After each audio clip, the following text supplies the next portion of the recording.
Hello everyone, कैसे हो भाई लोग। आई होप सब बढ़िया होंगे। तो आज की इस वीडियो में हम देखने वाले हैं आप अपने AWS अकाउंट पे EKS क्लस्टर का सेटअप कैसे कर सकते हो।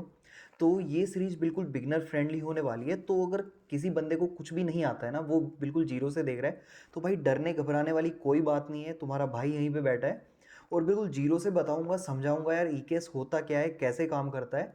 और बिल्कुल आँख बंद करके वीडियो को फॉलो करो यार, तुम्हारा क्लस्टर सेटअप हो जाएगा। ठीक है।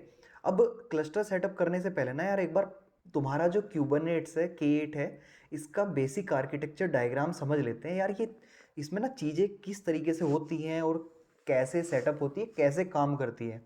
तो सेटअप तो हम कर ही लेंगे, और तुम्हें प्रैक्टिकल देखना है तो यार ये वाला पार्ट स्किप करो, सीधे यार डेमो वाला पार्ट देख लो। बाकी मतलब भागना नहीं है वीडियो छोड़ के, रहना यहीं पे ही है। ठीक है। तो मतलब जो मेन कंपोनेंट होते हैं आपके क्यूबरनेट्स के, वो होते हैं एक मास्टर नोड जिसे आप कंट्रोल प्लेन भी बोलते हो, एक होता है स्लेव नोड जिसको आप वर्कर नोड भी बोलते हो। तो अब मास्टर नोड क्या करती है, मास्टर नोड आपकी मेन हैंडलिंग करती है। अब जब हम क्लस्टर यहाँ पे अपने AWS अकाउंट में बनाएंगे ना, तो जो मास्टर नोड होगी वो हमारा AWS मैनेज करेगा। हम सिर्फ मैनेज करेंगे आपकी वर्कर नोड। अब वर्कर नोड में भी हम या तो EC2 ले सकते हैं या फिर फारगेट ले सकते हैं जो वर्कर नोड। तो अभी वर्कर नोड को भूल जाओ, बस हम बात कर रहे हैं यहाँ पे मास्टर नोड की, जो हमारा कंट्रोल प्लेन होगा, जो हम क्लस्टर सेटअप करेंगे, जिसे AWS मैनेज करेगा। तो इसमें ना मेन जो कंपोनेंट होते हैं वो चार कंपोनेंट होते हैं। सबसे पहले आता है आपका API सर्वर। तो आपके जो क्लस्टर पे कोई भी रिक्वेस्ट आएगी, सपोज आपने एक एप्लीकेशन रन कर दी और उस एप्लीकेशन पे कोई भी रिक्वेस्ट आ रही है, आपका यूजर आया, कुछ भी आया, तो जो कॉल्स होंगी ना, जो रिक्वेस्ट होंगी, वो सारी आप ना आपका API सर्वर हैंडल करेगा, जैसे इसका नाम भी बता रहा है API। सपोज जैसे आप डोकर PS कमांड रन करते हो, सिमिलर मैनर में आप क्यूबरनेट्स में क्या करोगे, kubectl गेट पोर्ट्स, मतलब जो भी क्यूबरनेट्स की कमांड होती है, आप कुछ भी कमांड रन करोगे ना, वो आपके API सर्वर के थ्रू जाएगी और API सर्वर उसका रेस्पॉन्स देगा फर्दर इंटरेक्ट करके। अब ये था पहला कंपोनेंट। अब दूसरा होता है स्केड्यूलर। अब भाई स्केड्यूलर क्या करता है, स्केड्यूलर काम करता है, सपोज आपके पास मतलब आपने रिक्वेस्ट भेजी कि भाई मुझे ना 20 पोड चाहिए। अब ये क्या करेगा, सपोज यहाँ पे ना दो वर्कर नोड चल रही है, तो ये डिसाइड करेगा कि भाई कौन सा पोड किस वर्कर नोड पे जाना चाहिए, कहाँ स्पेस है, कहाँ पे मैं स्केड्यूलर मतलब कहाँ पे मैं अपने पोड को सेट कर सकता हूँ। ठीक है। अब उसके बाद आता है आपका कंट्रोलर मैनेजर। तो यार कंट्रोलर जो मैनेजर है ना, वो इंटरनल अपने मास्टर नोड के क्लस्टर का ख्याल रखता है कि हाँ भाई सब बढ़िया चल रहा है, सब कंट्रोल में है। ये जैसे नाम बता रहे हैं ना इसका मैनेजर, बस ये मैनेजर वाला ही काम करता है कि हाँ भाई सब कुछ बढ़िया है, ठीक ठाक है, इसका स्टेटस वगैरह सही है, कुछ दिक्कत तो नहीं आ रही, वो सारी चीज़ें कंट्रोल मैनेजर देखता है। और फिर आता है लास्ट में ETCD। तो यार अब क्यूबरनेट्स आपका इतना काम कर रहा है, मास्टर नोड है, स्लेव नोड है, स्केड्यूलर को देखना भी है कौन सी नोड किधर जा रही है, उसके खुद के कॉन्फिग्स है। अब यार वो कहीं पे स्टोर तो करेगा ना। तो यार ये ETCD ना, इसका डेटाबेस होता है जो की वैल्यू पेयर में आपका डेटा स्टोर करता है। अब ये था आपके मास्टर नोड का काम, जो AWS करेगा, जो AWS मास्टर नोड खुद मैनेज करेगा। अब इसके अलावा आते हैं वर्कर नोड पे, जो यार हम लोग बनाएंगे, जहाँ पे एक्चुअल हमारी एप्लीकेशन चलती है, हमारे पोर्ट रन होते हैं। तो यार देखो, वर्कर नोड के ना मेन दो पार्ट होते हैं, क्यूबलेट, एक क्यूब प्रोक्सी। अभी देखो, जैसे यार जो आपका क्यूब प्रोक्सी होता है ना, अब प्रोक्सी जैसे आपको नाम से पता चल रहा होगा यार, प्रोक्सी, तो ये ना आपका नेटवर्किंग वाला, लोड बैलेंसिंग वाला, ये सारा पार्ट संभालता है कि आपके इंटरनल जो आपके पोर्ट्स रन हो रहे हैं आपके वर्कर नोड में, जो इंस्टेंस चल रहा है आपका, उसके अंदर सबकी नेटवर्किंग, इंटरकनेक्शन सब कुछ बढ़िया चल रहा है, मस्त चल रहा है, ठीक ठाक। हमने क्यूब प्रोक्सी देख लिया। अब क्यूब प्रोक्सी के अलावा आपका होता है क्यूबलेट। अब क्यूबलेट का यार जो काम होता है ना, इसका काम होता है ये ना कम्युनिकेशन चेंज चेक करता है आपका कंट्रोल प्लेन, जिसे हम मास्टर नोड भी बोलते हैं। मास्टर के साथ आपके जो पोर्ट्स हैं वो ठीक ठाक कम्युनिकेशन बना रहे हैं, कुछ मतलब बीच में गड़बड़ी तो नहीं आ गई। अगर कुछ गड़बड़ी आएगी तो वो फिक्स करना, वो वार्निंग्स वगैरह एरर देना, वो सब क्यूबलेट का काम है। तो ये आप समझ सकते हो, ये जो चेक कर रहा है, ये कम्युनिकेशन चेक करेगा आपका कंट्रोल प्लेन, जिसे मास्टर नोड बोलते हैं, इसके साथ। ठीक है। अब ये था आपका ऊपर ऊपर से जो, वैसे ऊपर ऊपर से क्या यार जो है, यही है क्यूबरनेट्स का आर्किटेक्चर। अब हम चलते हैं अपने क्यूबरनेट्स के क्लस्टर बनाने की तरफ। तो आप सबसे पहले अपने AWS अकाउंट में आओगे, यहाँ पे आप सर्च करोगे EKS। EKS सर्च करने के बाद ना, यार ये दिख रहा है इलास्टिक क्यूबरनेट सर्विस, इस पे आपको क्लिक कर देना है। और क्लिक करने के बाद आपकी यही सर्विस खुल जाएगी। और यार मैं बस इतना बोलना चाहूँगा, अगर वीडियो भाई ठीक लग रही है ना, थोड़ा कुछ सीख रहे हो यार, तो मुझे भी सपोर्ट करो भाई, चैनल को सब्सक्राइब करो यार। और अगर मैं कुछ इंप्रूव कर सकता हूँ, कुछ नई वीडियो लेके आ सकता हूँ, या तो यार कमेंट करके बताना। बाकी भाई लोग मेल पे भी रीच आउट कर सकते हो तुम। और वैसे अगर देखोगे तो प्रीवियस वीडियो भी मेरी कोई, तो यार मैं कमेंट का हमेशा रिस्पॉन्स करता हूँ। और जो भी आज तक मुझे सजेशन मिले हैं तो मैं इम्प्रूव ही कर रहा हूँ, और आगे भी इम्प्रूव करूँगा। चलो ठीक है यार, ज़्यादा टाइम नहीं ले रहा मैं अब तुम्हारा। अब तो ठीक है, हम आ गए इस पे ईकेएस पे आ गए, जहाँ पे क्लस्टर क्रिएट करेंगे। तो ये दिख रहा है आपका यहाँ पे, ये येलो कलर में क्रिएट क्लस्टर। अब यहाँ पे भी ना दो ऑप्शन आते हैं, एक रजिस्टर एक क्रिएट। अब रजिस्टर वाला ऑप्शन ना, सपोज तुम्हारा ऑन प्रेमिसेस पे कोई क्यूबरनेट चल रहा है, उसे तुम्हारे अब AWS से कनेक्ट करना है, ये उसके लिए तो ये हम नहीं करने वाले। हम ना क्रिएट वाले ऑप्शन पे ही क्लिक करेंगे, तो क्रिएट क्लस्टर, और ये ना आपका AWS मैनेज क्लस्टर क्रिएट करेगा। अब देखो यहाँ पे भी ना दो चीज़ें हैं, quick configuration with EKS auto mode. नहीं यार, ये EKS ऑटो मोड अभी 2024 के इवेंट में अभी जो रिसेंटली हुआ है, ये अभी आया है ऑटो मोड नया नया। इस पे भी डिटेल में वीडियो बनाएंगे कि क्या क्या चीज़ें मैनेज करता है, कैसे कैसे करता है। अभी हम अपना वही ओल्ड स्कूल चलेंगे, जैसे हमेशा से करते आ रहे थे, कस्टम कॉन्फ़िगरेशन। कस्टम करने के बाद ऑटो मोड को हम डिसेबल कर देते हैं। ये काफ़ी चीज़ें मैनेज करता है ऑटो मोड, काफ़ी अच्छा फंक्शन है, तो इसे हम देखेंगे डिटेल में अलग वीडियो में। अभी मैं अपने क्लस्टर का यार नाम दे देता हूँ, K8 क्लस्टर। अच्छा नाम है ना, ठीक है। मैं फाइंड एक्स भी लगा देता हूँ यार इसके स्टार्टिंग में, फाइंड एक्स K8 क्लस्टर। और इसका IAM रोल ये बोल रहा है यार रिकमेंडेड है, रोल बना लो। ठीक है, मैं क्लिक कर देता हूँ क्रिएट रोल। ये अपने आप सजेशन दे देगा मुझे क्या क्या चीज़ें ऐड करनी है अपने रोल में, क्या क्या रिकमेंडेशन है इसकी। तो ये ओपन होने देते हैं। और जैसे कि आप देख सकते हो, इसने EKS यहाँ पे सेलेक्ट कर लिया, EKS क्लस्टर, तो ये इसकी ट्रस्ट रिलेशनशिप में रहेगा। और नेक्स्ट करते हैं अमेजन EKS क्लस्टर पॉलिसी। ये डिफ़ॉल्ट पॉलिसी इसने अटैच की है, जिसको ये सारी परमिशन है। तो वैसे हमें इतना डीप जाने की जरूरत नहीं है, बस इतना ध्यान रखो, अमेजन EKS क्लस्टर पॉलिसी इसने बाय डिफ़ॉल्ट इसमें अटैच कर दी है। और मैं इसे नेक्स्ट करता हूँ। नेक्स्ट करने के बाद यार मैं इसे रोल दे देता हूँ EKS क्लस्टर रोल। ठीक है, मैं इसमें हाइफन लगा देता हूँ, फाइंड एक्स भी लगा देते हैं, find x EKS cluster role. ठीक है, ये ठीक ठाक लग रहा है दिखने में। ये देखो आप, ट्रस्ट रिलेशनशिप में इसने EKS दे दिया, तो मतलब EKS के साथ कनेक्ट कर सकते हैं हम इसे। और ये आपकी पॉलिसी है, टैग अभी कुछ नहीं दे रहे हैं। और मैं सीधे क्रिएट रोल पे क्लिक कर देता हूँ। अब ना भाई मेरा रोल क्रिएट हो गया है यार। अभी देखो हम UI से देख रहे हैं, जिस भाई को EKS CTL से देखना है कैसे करते हैं, तो यार EKS CTL का ना मैं किसी और वीडियो में बताऊंगा, समझाऊंगा कि EKS CTL के थ्रू हम कैसे प्रॉपर क्यूबरनेट का क्लस्टर का सेटअप कर सकते हैं। काफ़ी अच्छी चीज़ है यार EKS CTL भी। लेकिन अभी UI से देख रहे हैं, जो बिगनर है उसे मतलब काफ़ी अच्छा आइडिया लगेगा इस चीज़ के थ्रू। तो अभी देखो इसने ना, मैंने रोल अटैच कर दिया। अब ये बोल रहा है यार ये रिकमेंडेशन है, ये तो होना ही चाहिए। तो मैं यहाँ से ना एक एक करके कॉपी करता हूँ, Amazon EKS block storage policy. अब इसके थ्रू क्या करेगा, सपोज आपको मतलब कोई ब्लॉक स्टोरेज, कोई EBS वगैरह क्रिएट करनी है आपके मतलब क्लस्टर के थ्रू, आपको पोर्ट को रिक्वायरमेंट है, तो वो सारी चीज़ों में ना डिफ़ॉल्ट जो ये परमिशन तो होनी ही चाहिए। ये अपने आप रिकमेंड कर रहा है, मतलब हम अपने दिमाग से कुछ नहीं कर रहे, पर जो ये बोल रहा है वो हम कर रहे हैं। ठीक है, मैं इसे सेलेक्ट कर लेता हूँ। इसके अलावा दूसरी इसने क्या बोली, EKS कंप्यूट पॉलिसी।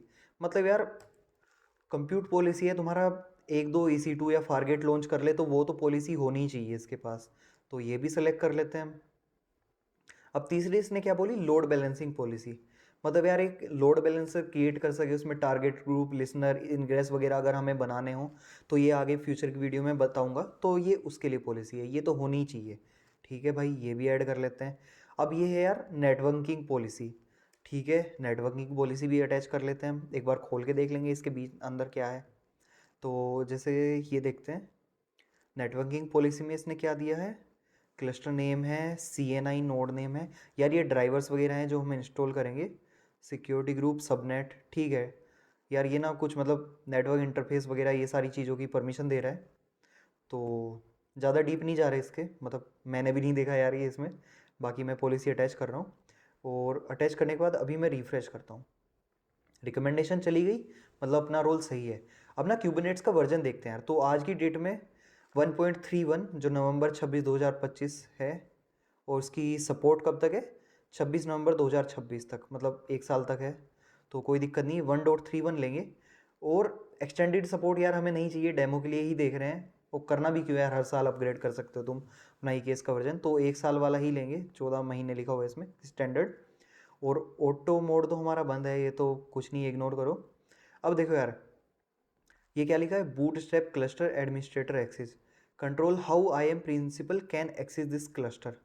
तो यार देखो, अलाउ क्लस्टर, मैं ना E K S A P I and config map इन दोनों के थ्रू करता हूँ। अब ई के एस ए पी आई के थ्रू क्या करूँगा, तो देखो क्या होगा, the cluster will source authenticated IAM principal only from E K S access entry point.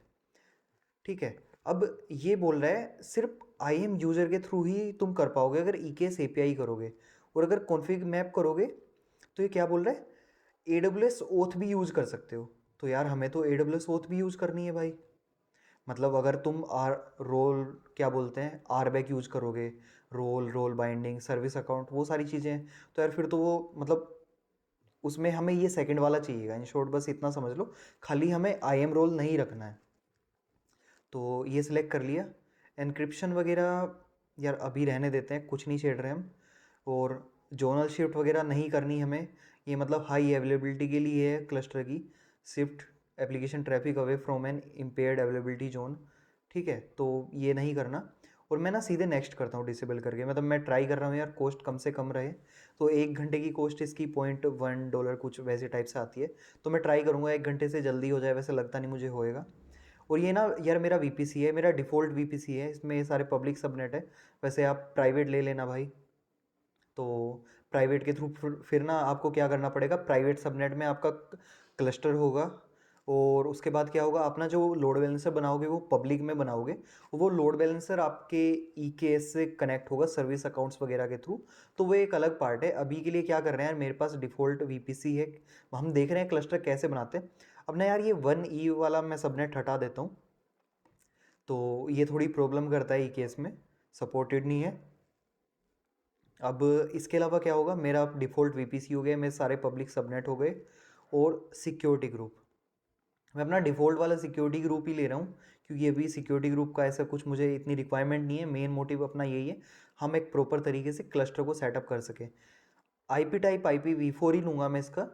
और सर्विस आईपी एड्रेस ब्लॉक नहीं यार, ये सब हम कुछ नहीं कर रहे हैं।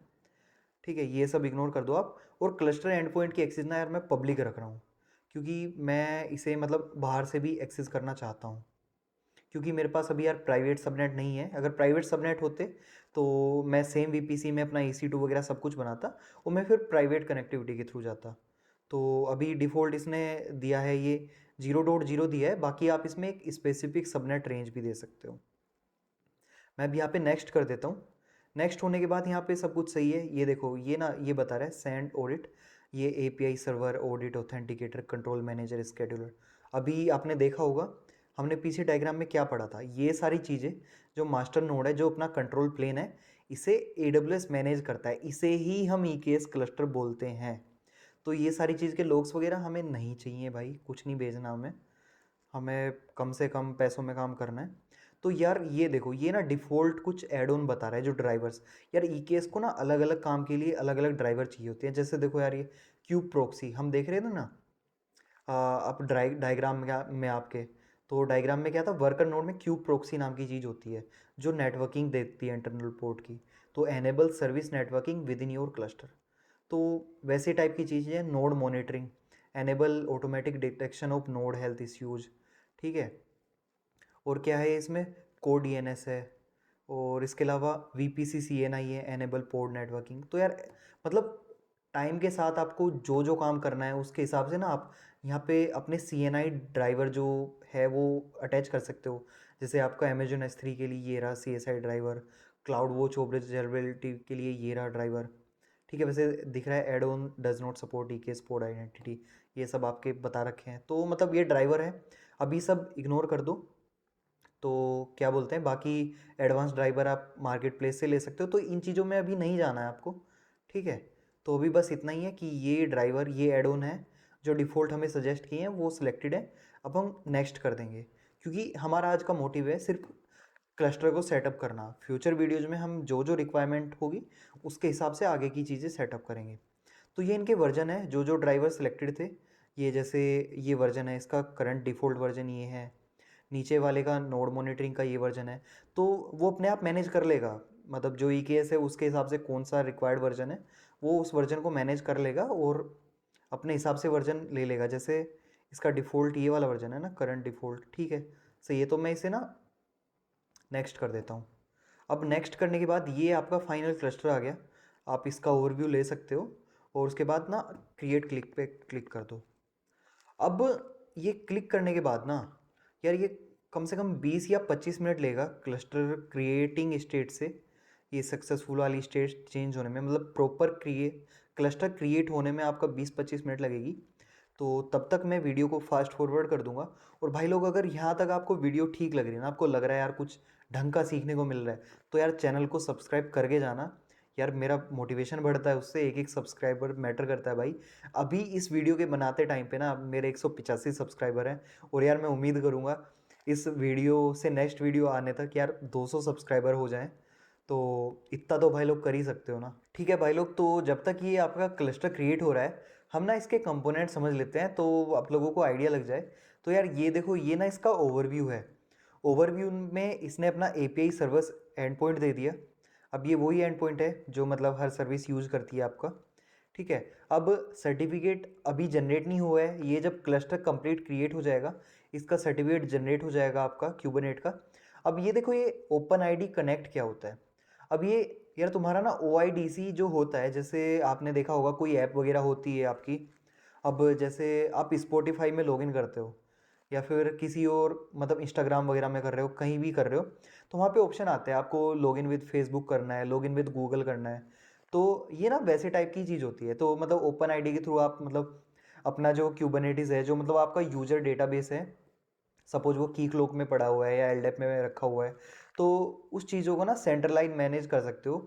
आप अपने ओपन आईडी को कनेक्ट करोगे वहाँ से और उसके थ्रू ना आप मतलब ऑथेंटिकेट कर सकते हो कि वो सपोज आपने LDAP में यूज़र बनाए, की क्लोक में बनाए, तो वो बंदे ना डायरेक्ट आपके मतलब EKS क्लस्टर को एक्सेस कर सकें। मतलब क्लस्टर तो आपने बना दिया, अब यार इसे एक्सेस भी तो करोगे ना, इस पर ऑपरेशन भी परफॉर्म करोगे। डिप्लॉयमेंट के लिए आपको मतलब अपडेट की भी परमिशन चाहिए, या फिर आपको पोड में हेल्थ इश्यूज़ देखने हैं, आपको उसका स्टेटस भी देखना होगा, लॉग भी देखना होगा। तो मतलब अलग अलग चीज़ों के लिए अलग अलग काम है जिसमें सर्विस अकाउंट वगैरह बनाते हैं, यही सारी चीज़ें हैं। तो ये हम देखने वाले हैं अलग से, इस वीडियो में तो नहीं देखेंगे। अब यही ऑटो मोड है आपका, ये मतलब ये तो रखना ही नहीं है। बाकी ये सब आपकी सेटिंग्स है जो हमने ली थी, एन्क्रिप्शन वगैरह कुछ हमने सेलेक्ट नहीं किया था। उसके बाद अभी ना रिसोर्सेज पे जैसे आप आओगे तो देखो ये सारी चीज़ें ना, ये सब आपको UI पे दिखेगा। मतलब जो भी आप मतलब कमांड लाइन से बनाओगे ना, kubectl कमांड से कुछ भी, वो सब यहाँ पे दिखेगा। जैसे पोर्ट टेम्पलेट में आप क्या टेम्पलेट यूज़ कर रहे हो, आपके कितने पोर्ट्स करंटली यहाँ पे रनिंग है, सब यहाँ पे दिख जाएगी। रेप्लिका सेट आपने क्या बनाया है, आप डिप्लॉयमेंट्स आपकी कितनी चल रही है, क्या डिप्लॉयमेंट है आपके। ठीक है, स्टेटफुल सेट है या फिर डेमन सेट चला रखे हैं आपने पैरेलल में। जैसे हम फ्लुएंट बिट वगैरह यूज़ करते हैं, आपने अगर ECS यूज़ किया है तो जैसे एज ए डेमन सेट चलाते हैं ना, मतलब आपका एक तरीके से साइड कार कंटेनर चलता है, तो वैसे टाइप की चीज़ें। और आपने क्या जॉब चला रखी है, क्या मतलब यही सारी चीज़ें हैं। और उसके अलावा क्लस्टर में कितनी करंट नोड्स है, एक नोड, दो नोड, मतलब कितने EC2 या फिर फारगेट अटैच्ड हैं, कितने आपके नेम स्पेस बने हुए हैं आपके क्लस्टर में, API सर्विस है, ये सारी चीज़ें हैं। देन सर्विस एंड नेटवर्किंग में आपका services and point ingress rules, ये सारी चीज़ें हैं। जैसे सर्विसेज में समझते हैं हम, तो सर्विस आप वैसे समझ सकते हो, आपके 3 टाइप होते हैं। आपके नोड पोर्ट होता है, आपका क्लस्टर IP होता है, और आपका तीसरा लोड बैलेंसर होता है। अब जो आपका क्लस्टर IP होता है वो होता है प्राइवेट, मतलब आप क्लस्टर के अंदर अंदर एक्सेस कर सकते हो, मतलब इंटरनल कम्युनिकेशन कर सकते हो। अब जो नोड पोर्ट होता है, आप मतलब सपोज आपकी एक Nginx की सर्विस है, आपने उसका पोर्ट 80 नोड पोर्ट में अलाउ करा दिया, तो आप उसे बाहर से भी लोकल होस्ट 80 इस टाइप से एक्सेस कर सकते हो नोड पोस्ट। और लोड बैलेंसर तो आपका वही होता है कि आप मल्टीपल, एक पब्लिक लोड बैलेंसर आपका क्रिएट कर देगा और उस पर एक्सपोज हो जाएगा, फिर उस DNS एंड पॉइंट पे आप अपनी सर्विस को डायरेक्ट यूज कर सकते हो। फिर ये एंड पॉइंट्स वगैरह बाद में देख लेंगे। इनग्रेस क्या होता है, इनग्रेस भी आपका लोड बैलेंसर ही यूज करेगा, लेकिन ये पाथ बेस्ड राउटिंग करता है इनग्रेस।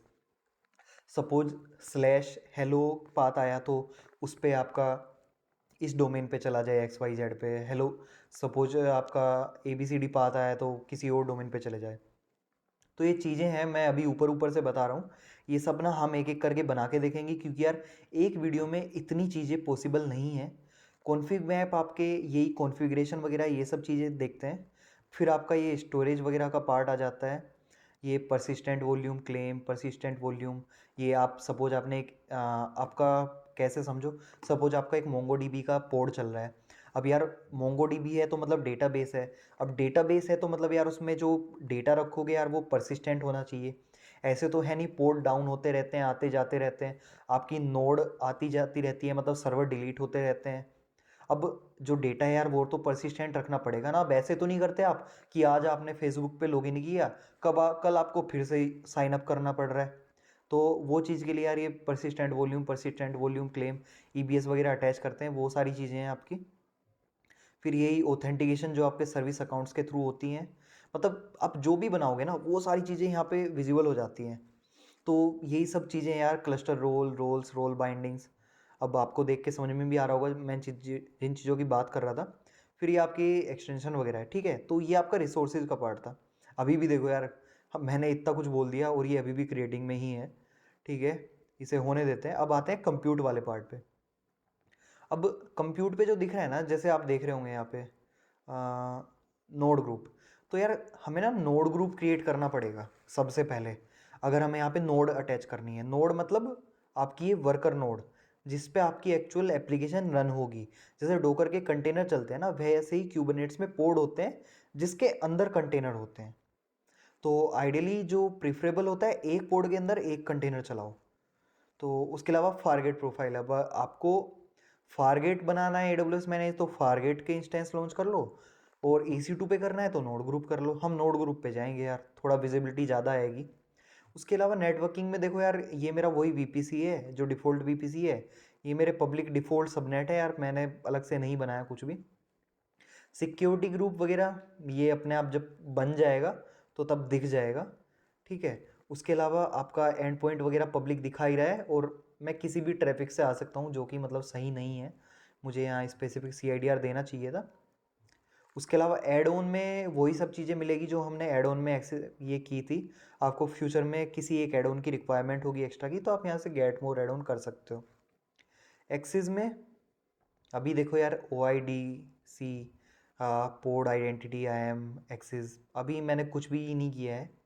बस यहाँ पे ये एक डिफ़ॉल्ट है, ये देखो। इसका मतलब समझ रहे हो, IAM एक्सेस एंट्रीज, ये मेरा रूट यूज़र है। मैं इस पर क्लिक कर देता हूँ, AWS का रूट यूज़र जिससे मैं अभी करंटली लॉग्ड इन हूँ। तो IAM एक्सेस में ये डिफाइंड है। अब इसका मतलब क्या है, ये मेरा जो यूज़र है इसकी ये पॉलिसी है, मतलब ये मतलब इन शॉर्ट ये समझो, मेरा रूट यूज़र जिसने क्लस्टर बनाया वो कुछ भी कर सकता है, और यहाँ वो इसमें डिफाइंड है, ठीक है। ये मेरा डिफ़ॉल्ट यूज़र की पॉलिसी है।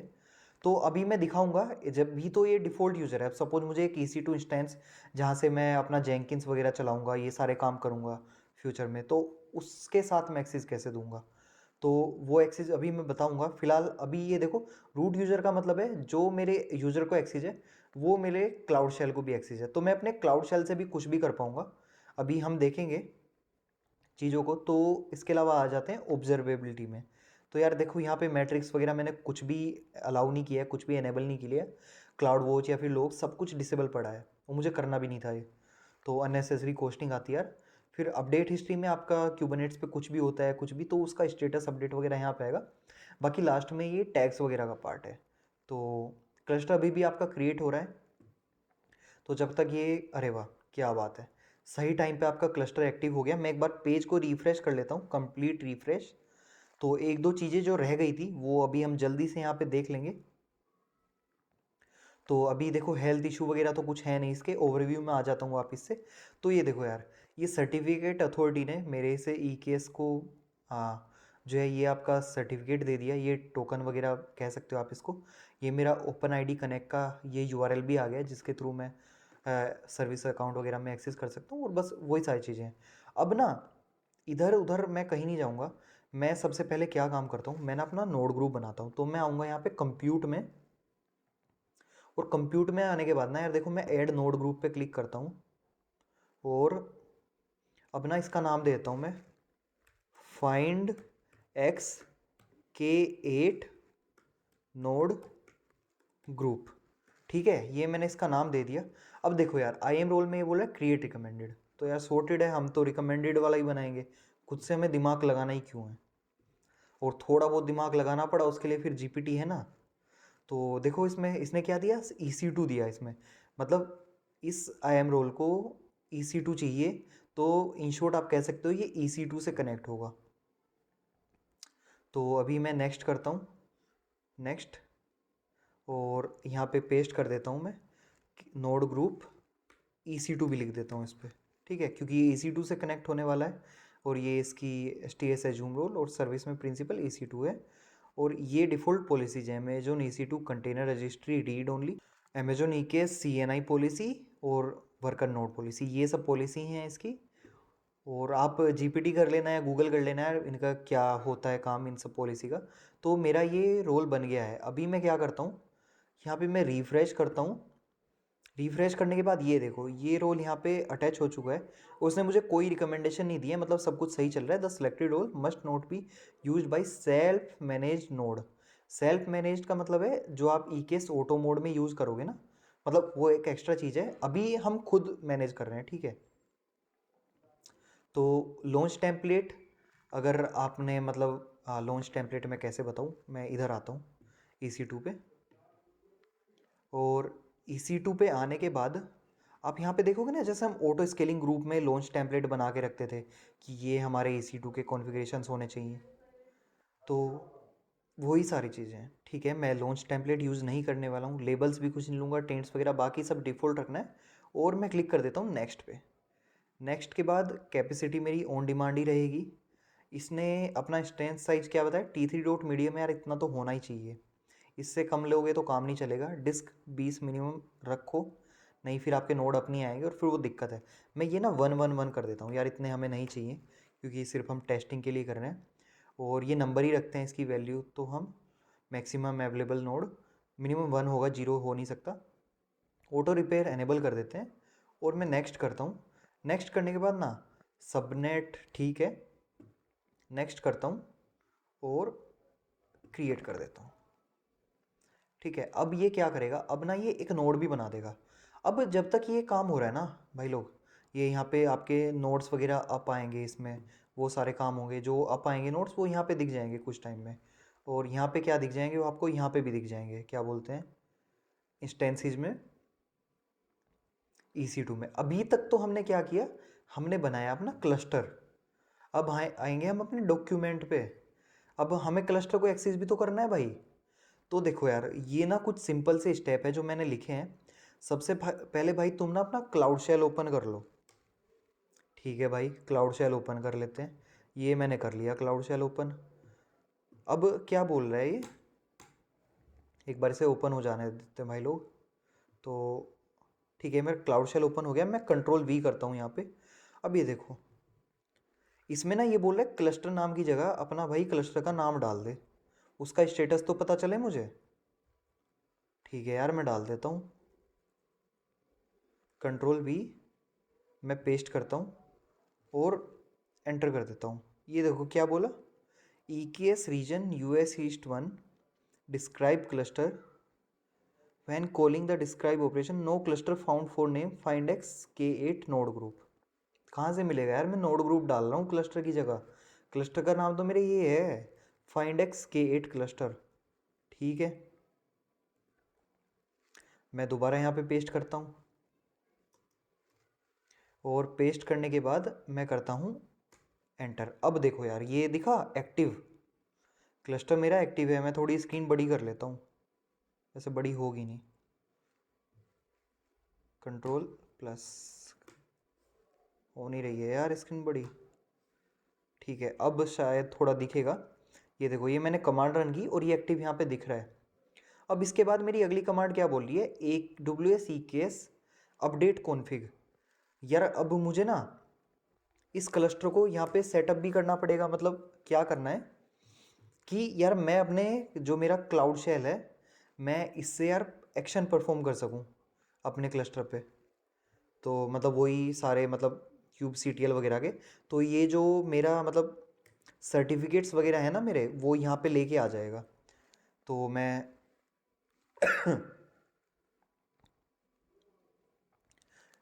यहाँ पे फाइंड X8 क्लस्टर का मैंने नाम रख दिया और मैं एंटर करता हूँ।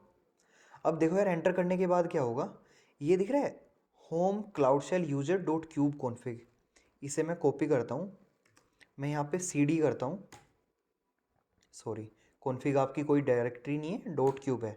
अब यहाँ पे LS करता हूँ और कैट करूँगा कॉन्फ़िग। अब ये देखो, ये यहाँ पे ये देखो यार, ये कॉन्फ़िग फाइल ये दिख रहा है, ये कॉन्फ़िग ने आपने इसका API वर्जन दे दिया। क्लस्टर्स में जो क्लस्टर का जो सर्टिफिकेट था ना, वो सर्टिफिकेट लेके आ गया। क्या कह रहे हो, एक सर्टिफिकेट तो हमें यहाँ पे भी दिख रहा था, क्या ये वही तो नहीं है? देख लेते हैं, ये LS08TLS, क्या कह रहे हो, ये वही सर्टिफिकेट लेके आया है। तो क्या गलत है भाई, हमने परमिशन तो दी है, क्लाउड शेल को तो रूट वाली परमिशन होती है ना। अभी बताया था मेरे रूट यूजर IAM आइडेंटिटी में वहाँ पे दे रखी है उसे परमिशन।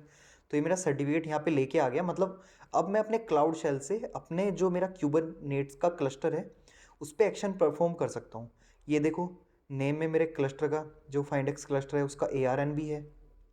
ये ARN था ना इसका, यहाँ पे कहीं पे ये रहा क्लस्टर का ARN। एक बार देख लेते हैं, cube config, client authentication, users. अभी देखो यूजर्स वाले में ना कुछ नहीं पड़ा है, सब कुछ डिफ़ॉल्ट है इसमें। तो इसे बस अभी इतना ही रहने देते हैं, इसमें और कुछ नहीं करना हमें। अब देखो ये क्या कर रहा है, cube CTL-N cube system edit config map. अब ये ना हमने कॉन्फ़िग मैप वहाँ पे सिलेक्ट किया था ना क्लस्टर बनाते टाइम पे, याद नहीं होगा तो यार वीडियो एक बार वापस से देख लेना। ये काम अभी हम नहीं करेंगे, ठीक है। अभी मैं एक दो चीज़ें दिखाना चाहता हूँ इससे पहले ना, क्योंकि इसके लिए अभी हमें एक EC2 बनाना पड़ेगा। पहले ना मैं वापस से आ जाता हूँ बेसिक कमांड पे। तो यहाँ पे ये एक दो कमांड है, ये क्यूब CTL, लेकिन पहले मैं क्यूब CTL, क्या मुझे दो जगह क्यूब CTL इंस्टॉल करना पड़ेगा। तो मैं क्या करता हूँ, मैं स्टेप वाइज ही चलता हूँ। अब मैं जल्दी से ना यार एक EC2 बना लेता हूँ। अब ये EC2 मैं क्यों बना रहा हूँ, क्योंकि जिसके अंदर मैं क्यूब CTL वगैरह की कमांड इंस्टॉल करूँगा। अब जैसे कि आप देख सकते हो यार, क्लाउड शेल ना मेरा कुछ भी कर पा रहा है यहाँ पे, क्लाउड शेल को सारी परमिशन है, ठीक है। अब तो मैं क्या करता हूँ, यहाँ पे मैं एक EC2 बना लेता हूँ जिसको मैं सेम परमिशन दूंगा। पहले मैं माइनस इसे थोड़ा देखो, ये देखो, तब तक आपकी ना ये यहाँ पे ये नोड आ गई है, ये T3 डॉट मीडियम की जो आपने यहाँ पे डिफाइन की थी ना अपने क्लस्टर में। मैं एक बार दिखा देता हूँ, बाद में खोल लूँगा मैं क्लाउड शेल। तो जैसे आप यहाँ पे देखोगे ना कंप्यूट में, ये यहाँ पे ये आ गया और डिजायर्ड साइज 1 है। ये देखो, अगर यहाँ पे नोड में देखोगे ना, यहाँ भी आपको नोड में नोड दिख जाएगी, ये नोड आ गई। और एक बार मैं इधर भी देख लेता हूँ, रिसोर्सेज में क्लस्टर में नोड्स में आता हूँ, ये देखो दिख रहा है, यहाँ पे भी दिखने लगा अपने आप। तो आप जो जो काम करोगे ना वो आपको यहाँ पे रिसोर्सेज में इसके अंदर दिखने लगेंगे, मतलब उस स्पेसिफिक रिसोर्स के अंदर। तो जैसे नेम स्पेस देखूँ, ये देखो ये नेम स्पेस वाला पार्ट, एक बार थोड़ा सा और स्क्रीन छोटी कर लेता हूँ। ये देखो, ये नेम स्पेस में बन गई आपका डिफ़ॉल्ट नेम स्पेस। ये cube node lease, cube public, cube system, ये इसके खुद के होते हैं, क्यूबरनेट्स के खुद के यूज़ के लिए। API सर्विसेज में इसने अपनी खुद की बना दी है, V1 वगैरह जो हम यूज़ कर रहे हैं। ये सारी API के वर्जन है जो आप देख सकते हो, जो आप यूज़ कर सकते हो, ये सारी चीज़ें। जैसे और मैं क्या देखा हूँ, अभी पोड में तो मेरा कोई पोड तो होगा नहीं, वैसे पोड होंगे, क्यूबनेट्स के खुद के पोड होंगे, लेकिन मेरा क्रिएट वाला कोई पोड नहीं होगा। इसके अलावा और ऑथेंटिकेशन में आता हूँ मैं एक बार, सर्विस अकाउंट में देखते हैं कुछ है क्या। तो ये देखो यार, सर्विस अकाउंट में ना इसके जो डिफ़ॉल्ट सर्विस अकाउंट है, ये सब क्यूबरनेट्स ने बना रखे हैं, और सारी सर्विस ना ये डिफ़ॉल्ट वाले यूज़ करेगी, ये जो डिफ़ॉल्ट वाले हैं, अनलेस अनटिल हम उन्हें स्पेसिफिक नहीं दे देते हैं। तो ये क्लस्टर रोल वगैरह ये इसमें देख लेते हैं, इसमें देख सकते हो ये एडमिन वगैरह की ये सारी चीज़ें हैं। तो ये ना थोड़ी एडवांस चीज़ें आ जाती हैं, मैं बस दिखा रहा हूँ आपको, एक आइडिया लग जाए हम मतलब क्या कर रहे हैं, एट दी एंड हमारा गोल क्या है। तो मैं एक EC2 लॉन्च कर ले रहा हूँ अभी, जिसके थ्रू अभी मैं इस क्लस्टर को एक्सेस करूँगा। एक्सेस करने से मतलब है ये जो सारी चीज़ें अभी हम यहाँ से देख रहे हैं ना, ये हम अपने EC2 से देखेंगे। तो मैं करता हूँ find x K8 EC2 manager नाम दे देता हूँ मैं इसका, ये मैनेजर, हाँ ठीक है। तो ये मैनेज ही करेगा एक तरीके से। तो अमेजोन लिनक्स ही रखते हैं इसमें, AWS CLI डिफ़ॉल्ट आती है हमारी, तो मतलब आपको मतलब रिक्वायर्ड होती है यार AWS CLI, तो उसे इंस्टॉल नहीं करनी पड़ेगी। T2.micro ही रखता हूँ मैं फ्री टियर, क्योंकि इतना हैवी तो इस पर हम कुछ करेंगे नहीं। कीपैड डिफ़ॉल्ट ले लेता हूँ क्योंकि इससे इतना कुछ मुझे मतलब है नहीं, सब कुछ VPC वगैरह डिफ़ॉल्ट रखते हैं हम। सिक्योरिटी ग्रुप एग्जिस्टिंग ही ले रहा हूँ क्योंकि मुझे अभी मतलब मेन मोटिव मेरा वही है कि बस मैं कैसे भी K8 का क्लस्टर एक्सेस कर पाऊँ, बाकी इसके अलावा कोई ऑपरेशन परफॉर्म नहीं करने मुझे। और एडवांस डिटेल में मैं यहाँ पे एक IAM रोल अटैच कर लेता हूँ इसमें, ये यार एक नया ही बना लेता हूँ, क्लियर रहेगा। तो इस क्रिएट रोल पे जाते हैं जल्दी से। यहाँ पे सर्विस में मैं EC2 सेलेक्ट करूँगा, EC2, और EC2 सेलेक्ट करने के बाद मैं नेक्स्ट करता हूँ। और यहाँ पे मैं SSM मैनेज्ड इंस्टेंस कोर ये सेलेक्ट कर लेता हूँ। इसके थ्रू यार मुझे SSH करने की ज़रूरत नहीं पड़ेगी, डायरेक्ट मैं ब्राउज़र बेस्ड एक्सेस कर पाऊँगा इसे मैं। और मैं इसका नाम दे देता हूँ find x K8 EC2 manager role, ठीक है, ये मेरे रोल का नाम हो गया। और मैं इसे क्रिएट कर देता हूँ, ठीक है। मैंने ये रोल आपका क्रिएट कर दिया है। अब क्रिएट करने के बाद ना मैं यहाँ पे इसे रिफ़्रेश करता हूँ। रिफ़्रेश करने के बाद ये रोल मुझे यहाँ पे दिख जाना चाहिए, ये देखो मैनेजर रोल यहाँ पे आ गया। और इसके बाद मैं सीधे लॉन्च इंस्टेंस कर देता हूँ। अब जब तक आपका इंस्टेंस लॉन्च आ रहा है, अगर आपको लग रहा है ये वीडियो सच में बढ़िया है, ठीक ठाक कुछ सीख रहे हो आप इस वीडियो से, तो भाई चैनल को सब्सक्राइब कर दो। इंतज़ार कर रहा हूँ यार मैं सब्सक्राइबर बढ़ने का। चलो तब तक मैं डॉक्यूमेंटेशन पे आता हूँ। और डॉक्यूमेंटेशन पे आने के बाद ना यार देखो ये बोल रहा है ना kubectl-n, ये ना आपका जो कॉन्फ़िग मैप है ना, क्यूबरनेट्स का जो कॉन्फ़िग मैप है, ये वो ओपन करेगा। तो सबसे पहले मैं आपका क्लाउड शेल ओपन कर लेता हूँ। और क्लाउड शेल क्यों ओपन कर रहा हूँ, डायरेक्ट ये कमांड अगर आप मतलब यहाँ से चलाओगे ना, ये नहीं चलने वाली, तो आपको क्लाउड शेल से ही करना पड़ेगा। मैं क्लियर करता हूँ स्क्रीन को। अब ये देखो एक और चीज़, अगर आपको kubectl चलानी है तो यार डायरेक्ट तो kubectl होगा नहीं इसमें, मैं एक बार चेक कर लेता हूँ फिर भी। kubectl वर्जन अगर होगा तो मज़े ही आ गए यार, क्या बात है, kubectl इसमें है। तो अब देखो एक दो चीज़ें, kubectl get node, ये देखो ये मेरी आ गया, वो EC2 जो मैंने नोड बनाई थी। अब मैं करता हूँ kubectl get pod, kubectl get ns, जो नेम स्पेस हैं ये आपके नेम स्पेस आ गए, डिफ़ॉल्ट नेम स्पेसेस ये नेम स्पेसेस हैं, ठीक है। अब देखो मतलब यहाँ पे चल रहा है ये, मतलब इन शॉर्ट यहाँ पे ना क्लाउड शेल मेरे उससे मतलब क्या बोलते हैं, मेरे जो क्यूबरनेट्स का क्लस्टर है ना उसको मतलब कनेक्ट कर पा रहा है, इसको परमिशन इशू नहीं आ रहा, क्योंकि उसके आइडेंटिटी में ना ऑलरेडी अलाउड है मेरा एडमिन यूजर मेरा रूट यूजर, जो cloud shell by default use करता है AWS STS get caller identity, यही होता है आई थिंक।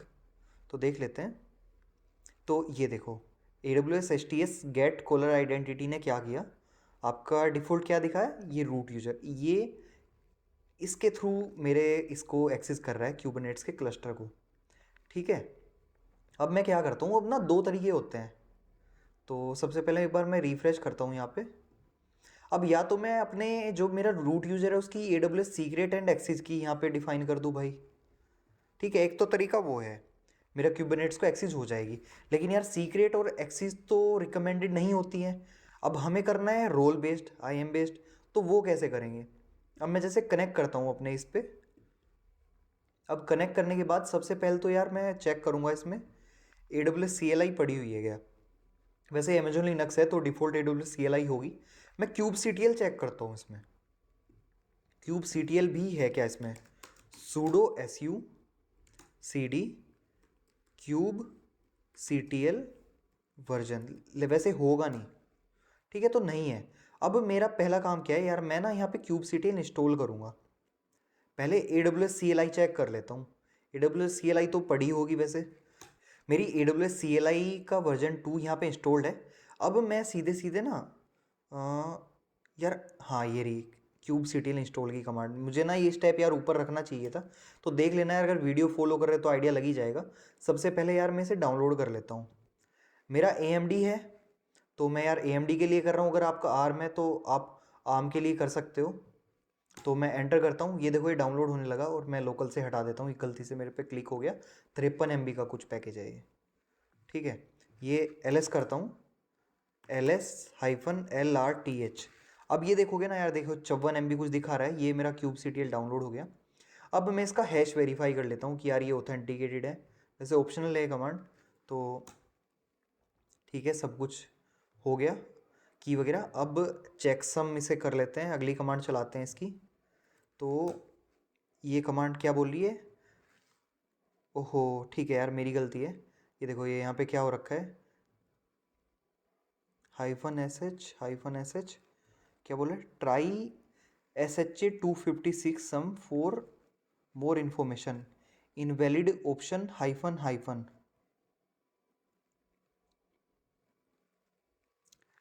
ठीक है, मैं इसमें हाइफन लगा के देखता हूँ।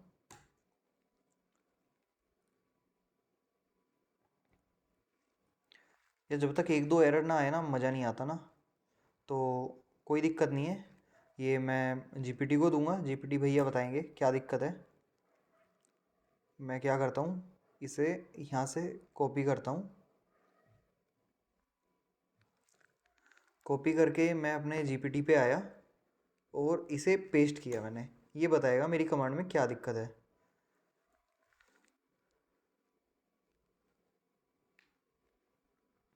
ओके, तो ये बोल रहा है ये मुझे कमांड यहाँ पे चलानी है, मैंने क्या गलती की।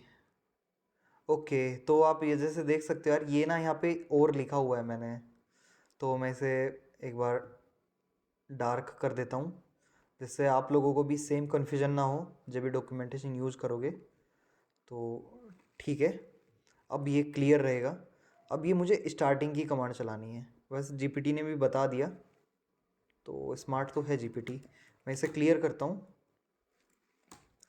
और ये ठीक है, ये ओके आ गया, सब कुछ वेरीफाई हो गया। अब मैं क्या करता हूँ, ये होम में बिन क्यूब CTL को +X मतलब एग्जीक्यूटेबल परमिशन दे देता हूँ। ठीक है, नो सच फाइल और डायरेक्टरी, क्या बात है, पहले मैं बना लेता हूँ भाई।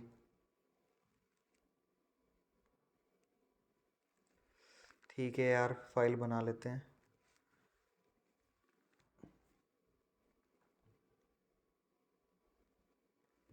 कॉपी MKDIR-P, और ठीक है, हमने बना लिया। अब करते हैं हम chmod +X, ये हो गया। और अब ये वाली कमांड डाल देते हैं। ठीक है, सब कुछ हो गया। अब मैं क्या करता हूँ यार, ये वाली कमांड ना इधर इस स्टेप में डाल देता हूँ, तो जिससे कुछ गलती ना हो। ठीक है, मैंने ये कमांड यहाँ पे पेस्ट कर दी है। अब इसके बाद ना मैं उसको अपने होम डायरेक्टरी पे ऐड करूँगा, तो मैं ये यहाँ पे पेस्ट कर देता हूँ। पेस्ट करने के बाद अब मैं अगली कमांड चलाऊँगा, एक्सपोर्ट पाथ बेस RC में, मैं इसे रिफ्लेक्ट करने के लिए, मतलब जिससे हमारे चेंजेस साथ के साथ रिफ्लेक्ट हो जाएं और हर बार रिफ्लेक्ट हो। अब मैं यहाँ पे क्यूब CTL वर्जन करता हूँ। क्या बात है, क्यूब CTL कमांड मेरी अभी भी नहीं मिली, तो ये तो मज़ा ही आ गया, क्या बात है। क्यूब CTL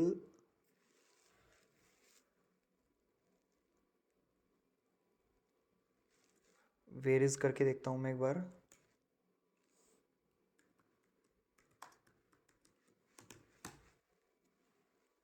यार ये बोल तो रहा है रूट बिन क्यूब CTL, लेकिन ये इसे मिल नहीं रही है। तो मैं एक बार ये ना अपनी कमांड्स इसको शेयर करता हूँ GPT को। GPT मुझे बताएगा क्या दिक्कत है, क्यों नहीं मिल रहा। तो एक एक करके स्टेप्स फॉलो करते हैं। सबसे पहले बोल रहा है यार, रूट बिन क्यूब CTL को तू +X की परमिशन दे दे। ठीक है यार, मैंने पहले भी दी थी, मैं फिर भी दे देता हूँ फिर से, इसे यहीं कर लेते हैं। फिर ये बोल रहा है इको कर पाथ को। ठीक है, मैं एक बार स्क्रीन क्लियर करता हूँ और पाथ को इको कर लेता हूँ इसमें। ठीक है, ये मेरा पाथ आ गया। अब क्या बोल रहा है, इस पाथ में बिन पाथ। ठीक है, ये मिल गया और री एक्सपोर्ट करना है। ठीक है यार, री एक्सपोर्ट कर दिया हमने। उसके बाद अच्छा, ये डॉट बैश आरसी को हमने यार ये नहीं किया था, अब चल जाना चाहिए। ठीक है, अब देखते हैं। अभी भी नहीं चला, मज़ा ही आ गया। एक बार ये और ट्राई करता हूँ मैं।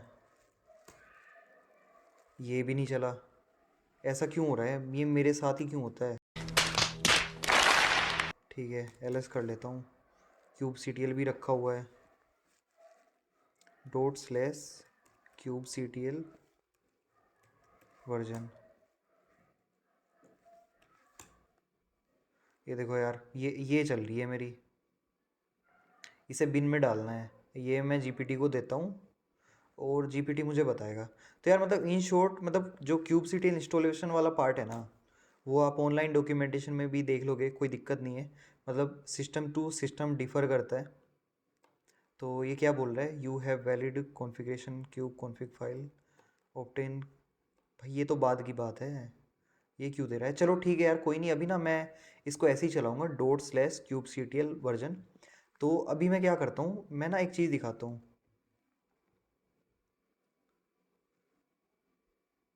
ठीक है, dot slash kube C T L get पोड।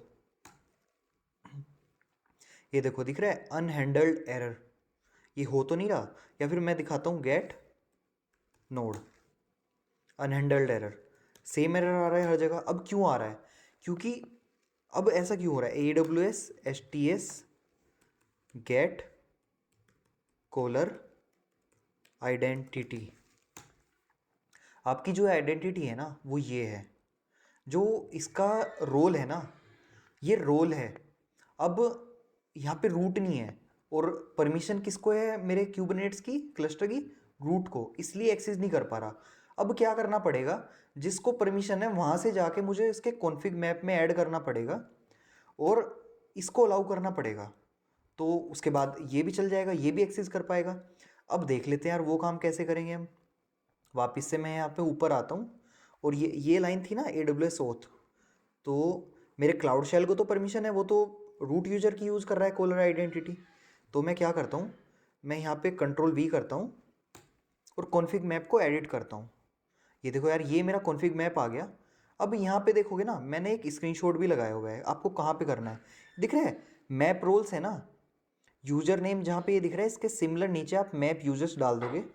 और यूज़र का नेम यार आप कुछ भी दे सकते हो।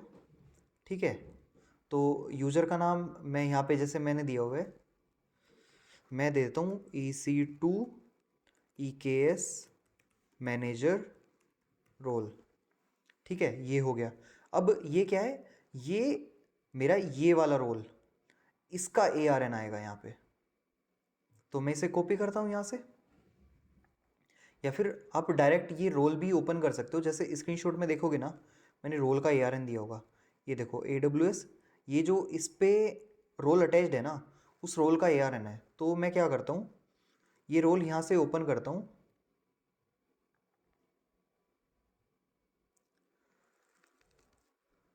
और ये जो ARN है ना, ये यहाँ से कॉपी करता हूँ।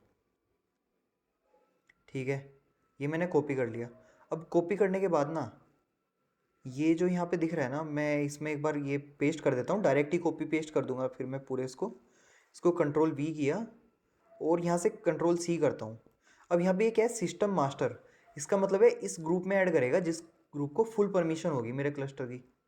तो चलो ठीक है यार, बढ़िया बात है। अब मैं यहाँ पे आया,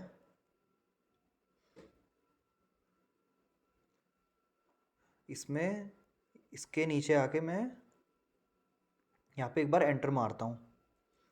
One eternity later.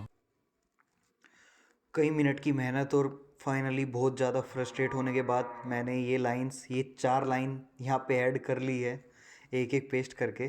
तो अभी मैं इन्हें सेव कर देता हूँ कि यार कैसे सेव करते हैं भाई, मैं सब कुछ भूल गया। ठीक है, कंट्रोल एक्स, और मुझे सेव करनी है तो मैं वाई क्लिक करता हूँ और एंटर कर देता हूँ। अब यार ये मेरा क्यूब कॉन्फ़िग में एडिट हो चुका है, मैं अब फिर से ओपन करके देख लेता हूँ। ये हाँ ठीक है यार, ये एडिट हो चुका है। मैं कंट्रोल एक्स कर देता हूँ और अब ना इसके बाद ये मैं वापस से यहाँ पे आऊँगा। देखो ये वाला काम यहाँ पे हो चुका है। अब इसके बाद ये फिर से एक बार ये चलानी पड़ेगी यार, ये जो कमांड है ना ये यहाँ पे रन करनी पड़ेगी। इसमें ईकेएस क्लस्टर डिस्क्राइब करके देखते हैं। क्लस्टर का नाम क्या था मेरा? खो गया, तो इधर देखते हैं। फिर खोलना ही पड़ेगा यार क्लस्टर, वैसे इधर खोल रखा था ना, हाँ ये रहा। तो फाइंड एक्स ईकेएस क्लस्टर एक बार देख लेते हैं। STATUS ये क्लस्टर का नाम है। ये तो चली जाएगी वैसे, ये तो AWS की कमांड है तो इसे तो प्रॉब्लम नहीं आएगी इसमें। कंट्रोल शिफ्ट V और enter. An error occurred, access denied, describe cluster operation, role find x. ठीक है यार, तो मैं क्या करता हूँ यार, ये जो मेरा find x EC2 manager role है ना, ये बोल रहा है क्लस्टर को डिस्क्राइब वगैरह कुछ नहीं करने की परमिशन है भाई तुझे। तो मैं इस पर ना पॉलिसी अटैच कर देता हूँ। अभी ना मैं डिफ़ॉल्ट यहाँ पे एडमिनिस्ट्रेटर दे रहा हूँ यार वापस। वैसे ना आप EKS भी दे सकते हो, तो EKS में देखोगे ना यहाँ पे डिस्क्राइब वगैरह की भी पॉलिसी होगी। तो भी उन चीज़ों में मैं इतना नहीं जा रहा, तो मैं यहाँ पे एडमिनिस्ट्रेटर कर रहा हूँ और ऐड परमिशन कर रहा हूँ। वैसे भी आइडियली आपका अगर जेंकिंस वगैरह है तो उसको आप एडमिनिस्ट्रेटर परमिशन ही देते हो, तो उस चीज़ में कोई प्रॉब्लम वाली बात नहीं है। अब ये देने के बाद ना मैं फिर से करता हूँ, थोड़ा रुक जाते हैं और देखो एक्टिव ये आ गया। अब इसे क्लियर कर लेते हैं। ठीक है, ये इतना काम तो मेरा हो गया। अब इसके बाद ना ये मुझे अपडेट क्यूब कॉन्फ़िग फिर से चलानी पड़ेगी एक बार, क्योंकि ये मैंने फिर से उसे परमिशन दी है ना, तो अब वो फ्रेश तरीके से क्यूब कॉन्फ़िग चला के उसके बाद एक बार दिखा देता हूँ मैं। कहाँ है मेरा क्लस्टर का नाम? या बार बार खो जा रहा है। ये रहा क्लस्टर का नाम मेरे, और मैं यहाँ पे कंट्रोल शिफ्ट V करता हूँ। तो ये देखो ये ना ये रूट में क्यूब कॉन्फ़िग आ गई। मैं एक बार कैट करके दिखा देता हूँ, कैट, और ये देखो ये दिख रहा है। ये वही आपका सर्टिफिकेट वगैरह है, क्लस्टर का सर्टिफिकेट LS0 जो मेरा क्यूबनेट ने बनाया था। ठीक है, और डिफ़ॉल्ट ये आपके क्लस्टर के कंटेक्स्ट वगैरह है। जो आपका करंट क्लस्टर है, आप कंटेक्स्ट भी स्विच कर सकते हो अगर आपके मतलब मल्टीपल क्लस्टर चल रहे हैं, वैसे टाइप की चीज़ें हैं। तो अभी इसे क्लियर करते थे। अब मैं करता हूँ ./cubectl get node। क्या लगता है अब चलेगा? चल गया। गेट पोड करता हूँ। पोड अभी मेरा है ही नहीं, तो क्या लग रहा है एक पोड बना लेते हैं। .cubectl कैसे बनेगा? Create pod hyphen image equal to nginx। क्या कह रहे हो? मैंने गलत कमांड, गलत फ्लैग यूज़ कर लिया। ठीक है, क्या बात है, मैं अभी ये कमांड भी भूल गया। मज़े ही आ गए। अब उसके अलावा देखो यार, ये EKSCTL अभी हम इस वीडियो में नहीं देख रहे हैं, वैसे मैंने डॉक में दे रखा है। EKSCTL आपके मतलब डायरेक्टली क्लस्टर रिलेटेड कमांड्स वगैरह रन करने के लिए यूज़ होता है। यहाँ पे करते हैं kubectl रन, और ये आपका पोड क्रिएट हो गया। अब मैं क्या करता हूँ, kubectl गेट पोड करता हूँ। ठीक है, ये देखो, और ये ना ये पोड अभी आपका ना क्या बोलते हैं, ये इसमें है, ये डिफ़ॉल्ट आपका जो है डिफ़ॉल्ट नेम स्पेस में है। तो अगर मैं करूँगा यहाँ पे kubectl गेट पोड -n डिफ़ॉल्ट, तो इसके अंदर आपका यही पोड आएगा। और इसमें ना अभी एरर आने लग रहे हैं कि 2 रीस्टार्ट आ रहे हैं। तो यार इसमें ना आप अपने पोड के वो भी देख सकते हो। पोड का नाम पोड क्यों है यार, वैसे मैं ये सोच रहा हूँ। क्लियर kubectl, मैं गेट पोड ही कर लेता हूँ खाली। और ये मेरा क्रैशबैक लूप में चला गया यार। ठीक है, आपको अगर लॉग देखने हैं ना तो आप ऐसे देख सकते हो। ठीक है, तो जैसे कि आपका ये पोर्ट ना क्रैशबैक लूप में जा रहा है, इसमें मतलब इंटरनली कुछ प्रॉब्लम होगी। मैं यही कमांड यूज़ कर रहा हूँ। ये ना मेरी एक डिप्लॉयमेंट क्रिएट करेगा इस एनजिनिक्स की लेटेस्ट इमेज के साथ। तो मैं इसे यहाँ पे रन कर लेता हूँ ./kubectl। और अब ना अगर मैं यहाँ पे कर सकता हूँ kubectl गेट डिप्लॉयमेंट, इधर से ही मैं ये उठा लेता हूँ kubectl गेट डिप्लॉयमेंट्स। ये देखो, ये ना मेरी एक डिप्लॉयमेंट बन गई है। अब मैं ना यहाँ पे गेट पोड भी करूँगा ना, तो kubectl गेट पोड। तो यहाँ पे मेरा एक तो क्रैशबैक में जा रहा है जो मैंने मैनुअली बनाया था, और एक ये मेरा ये रनिंग में है ये वाला। अब आप इन चीज़ों को डिस्क्राइब भी कर सकते हो। इसका आप पोर्ट जो है वो ना एक्सपोज भी कर सकते हो 8080। उसका देखो ये टाइप ना लोड बैलेंसर है, मैं इसको नोड पोर्ट कर दूंगा, लोड बैलेंसर की तो अभी ज़रूरत नहीं है। जैसे मैं एक्सपोज करूँगा ना इसको, Ctrl+A ये मतलब कमांड्स वाला पार्ट है अभी, तो ये चीज़ ना आप इग्नोर भी कर सकते हो।